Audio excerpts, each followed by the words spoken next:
জি 24 ঘন্টা এক্সক্লুসিভ মোহাম্মদ সেলিম নেতারা নন, এবার ইস্তেহার তৈরি করবে আম জনতা। বাংলা বাঁচাও যাত্রাতে মানুষের মতামত সংগ্রহ হচ্ছে, এলাকাভিত্তিক ইস্তেহার এবং খসড়া তৈরি হচ্ছে। আর 26-এ নির্বাচনের আগে কি তাহলে নয়া কৌশল এবার বামেরা? এমনই কিন্তু মন্তব্য করেছেন মোহাম্মদ সেলিম। জি 24 ঘন্টা এক্সক্লুসিভ তার প্রতিক্রিয়া, শুনবো সেই প্রতিক্রিয়া, কি বলেছেন তিনি। তার আগে কথা বলবো, টেলিফোন লাইনে রয়েছেন প্রতিনিধি মৌমিতা চক্রবর্তী। মৌমিতা, এবার ইস্তেহার তৈরি করবেন বলছেন আম জনতা, এমনটাই বলছেন মোহাম্মদ সেলিম।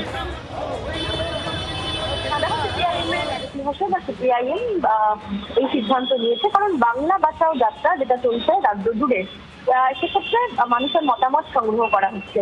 এলাকা ভিত্তিক সিলেবাস তৈরির কথা আগেই ইঙ্গিত দিয়েছিলেন সিপিআইএম রাজ্য সম্পাদক। বাংলা বাঁচাও যাত্রায় প্রত্যেকটা জায়গায়, যে সমস্ত জায়গায় বাংলা বাঁচাও যাত্রা যাচ্ছে, সেখানকার মানুষের সঙ্গে মতামত নেওয়া হচ্ছে। তাদের চাহিদা কি, তারা কি চাইছেন, কোন সমস্যায় তারা জর্জরিত এবং কি কাজ হলে তাদের দৈনন্দিন জীবনের উপকার হয় বা উপকৃত হয়, সেই বিষয়ে তারা মতামত সংগ্রহ করছেন এবং তার ভিত্তিতে বুকলেট ছাপানো হচ্ছে এবং তার ভিত্তিতেই 26-এর নির্বাচনের ইস্তেহার হবে বলে সিদ্ধান্ত নেওয়া হয়েছে সিপিআইএম এর তরফ থেকে। ধন্যবাদ মৌমিতা।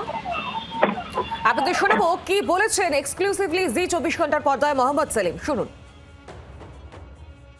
আমরা কোচবিহারে, তারপরে হচ্ছে জলপাইগুড়িতে, আলিপুরদুয়ারে, উত্তর দিনাজপুরে, মালদায়, মুর্শিদাবাদে, দক্ষিণ দিনাজপুরে যে যে জেলায় যাচ্ছি, সেই জেলার যে জনগোষ্ঠীর যে নির্দিষ্ট দাবি দেওয়া আছে, সমস্যা আছে, তার উপর জোর দিচ্ছি। শুধু বাংলা বাঁচাও যাত্রা নয়, সেখানে যে দাবিগুলো উঠছে মানুষের কাছ থেকে, তার আমরা খসড়া তৈরি করছি। মানুষের কাছে গিয়ে সেখানকার বৈঠক সভা করে, সেখানকার লোকজনের সঙ্গে কথা বলে, দাবি দাওয়াগুলোকে নিয়ে আমরা সেইগুলোকে সামনে নিয়ে আসব।